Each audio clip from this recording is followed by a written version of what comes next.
Hi అండి, welcome back to my channel. ఈరోజు evening snacks కింద మా పిల్లలకు హెల్తీగా ఉంటాయని గోధుమ పిండితో చిన్న పునుగులు వేశాను. ముందుగా గిన్నెలో కొంచెం ఇడ్లీ పిండి, 3 టేబుల్ స్పూన్స్ గోధుమ పిండి, జీలకర్ర, సాల్ట్ కలిపి పక్కన ఉంచుకోవాలి. తర్వాత సన్నగా కట్ చేసిన ఉల్లిపాయ, పచ్చిమిర్చి వేసి బాగా కలుపుకోవాలి. ఒక కళాయి తీసుకొని నూనె పోసి వేడయ్యాక చిన్న చిన్న పునుగులుగా వేసుకోవాలి. మీడియం ఫ్లేమ్లో పునుగులు ఎర్రగా కాలే వరకు ఉంచుకోవాలి. మైదా చిన్నపిల్లలకు అంత మంచిది కాదండి. మీరు కూడా మీ పిల్లలకు గోధుమ పిండితో హెల్తీగా ట్రై చేసి పెట్టండి. పిల్లలు ఇష్టంగా తింటారు.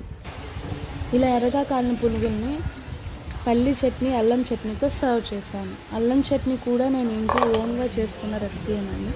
ముందుగా వచ్చే వీడియోస్లో అల్లం చట్నీ రెసిపీ కూడా పెడతాను. పునుగులు చాలా క్రిస్పీగా ఆయిల్ పీల్చకుండా వచ్చాయి. మీరు కూడా ట్రై చేసి చెప్పండి. Please subscribe.